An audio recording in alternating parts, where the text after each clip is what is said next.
All right, guys, look what we got going down tonight. Got some gumbo going.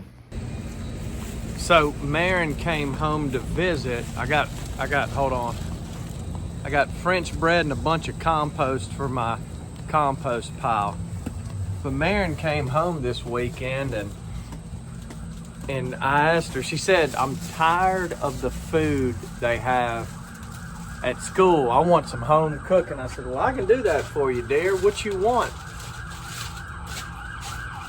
The sounds of Selma. But I said, what you want? She said, I want you to make me some gumbo. And I said, I can make that happen, my dear. So I've been working all day getting her some gumbo made, and it's got a little, about an hour to simmer, but it's gonna be on point. But whenever I make gumbo, I always put a ton of vegetables in there, so I've got plenty of stuff for my compost pile. Let's see. Look at this this girl. Hold on, watch this. Watch her.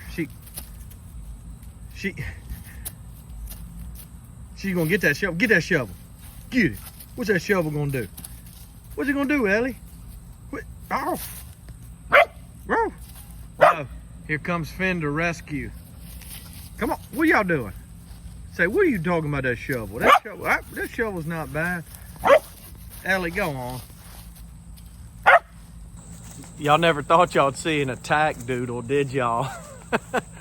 But no, whenever I do gumbo, it always has a ton of vegetables that I cut up. I do all kinds of peppers, like, most people just do celery, onions, and a bell pepper, but I do like a couple types of bell peppers, a thing of celery, but then I'll do like jalapenos, serranos, I put some cubanos. Is that what it is? But I do about 4 or 5 different peppers, and I do all the different colors of bell pepper. So it adds a little spice to it. And, gumbo takes it's such a long process that I always make like enough to freeze. And so you can freeze it. I used to do a seafood gumbo, but it's like when I left it out, all the seafood would suck the flavoring out of it. It was the weirdest thing. I did that once. So now I just make a chicken and sausage gumbo for the most part. And since nobody in my family really likes the like okra in it, I just chicken sausage gumbo is what I do. But I made 2 great big old pots of it, so I'll be able to freeze a bunch, probably give some away. My buddy Michael Key's been hounding me for some, so he might get some. Now, the other day, though, I was just kind of talking through a friend of mine. He had some decisions in life that he was trying to make, and it brought me to a remembrance of something that I'd learned long ago.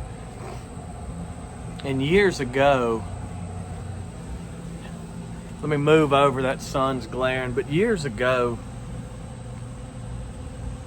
I had this realization that through the decisions I made, through the choices I made, I was planting seeds.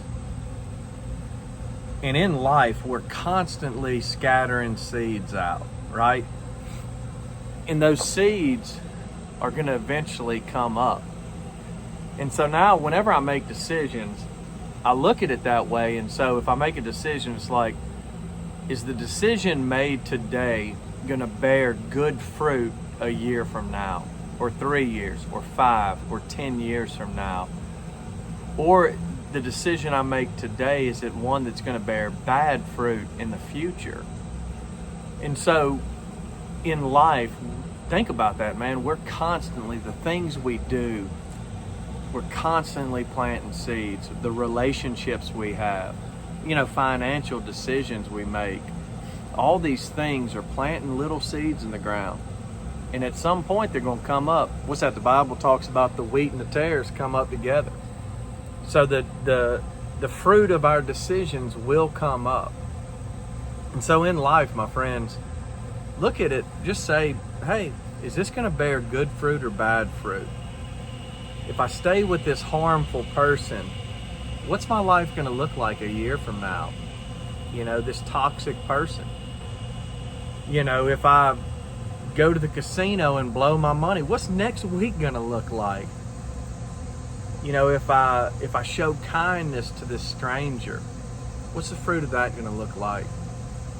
If I start shifting my mindset into one of being positive or one of hope instead of one of fear, what could that possibly look like? What would the fruit of that look like? So my friends, sow seeds of love. Love somebody.